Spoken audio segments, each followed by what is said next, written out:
while others, less lunar of inclination, had gone in search of bridge or billiards. Coffee had come round immediately after dessert, and the end of dinner, according to the delectable custom of the house, was as informal as the end of breakfast. Everyone, that is to say, remained or went away, smoked, drank port, or abstained according to his personal tastes. Thus, on this particular evening it so happened that Harry, Combe, Martin, and I were very soon left alone in the dining-room, because we were talking unmitigated motor shop, and the rest of the party, small wonder, were bored with it and had left us.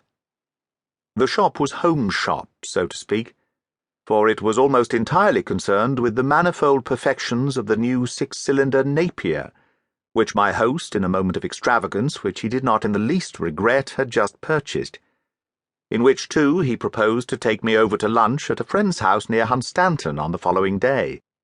He observed with legitimate pride that an early start would not be necessary, as the distance was only 80 miles and there were no police traps.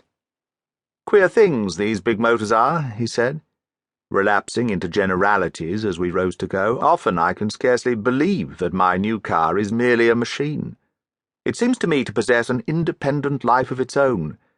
It's really much more like a thoroughbred with a wonderfully fine mouth." "And the moods of a thoroughbred?" I asked. "No, it's got an excellent temper, I'm glad to say. It doesn't mind being checked or even stopped when it's going its best. Some of these big cars can't stand that. They get sulky. I assure you it is literally true if they are checked too often." He paused on his way to ring the bell. "Guy Elphinston's car, for instance," he said. "It was a bad-tempered brute, a violent, vicious beast of a car." "What make?" I asked. 25 horsepower Amidei. They're a fretful strain of car, too thin, not enough bone. And bone is very good for the nerves. The brute liked running over a chicken or a rabbit, though perhaps it was less the car's ill temper than Guy's, poor chap. Well, he paid for it. He paid to the uttermost farthing. Did you know him?" "No, but surely I have heard the name." "Ah, yes, he ran over a child, did he not?" "Yes," said Harry, "and then smashed up against his own park gates. Killed, wasn't he?" "Oh, yes, killed instantly, and the car just a heap of splinters. There's an old story about it, I'm told, in the village. Rather in your line. Ghosts?" I asked. "Yes, the ghost of his motor car. Seems almost too up-to-date, doesn't it?" "And what's the story?" I demanded. "Why, just this. His place was outside the village of Bircham, 10 miles out from Norwich. And there's a long straight bit of road there. That's where he ran over the child. And a couple of 100 yards further on, a rather awkward turn into the park gates. Well, a month or two ago, soon after the accident, one old gaffer in the village swore he had seen a motor there coming full tilt along the road, but without a sound, and it disappeared at the lodge gates of the park, which were shut.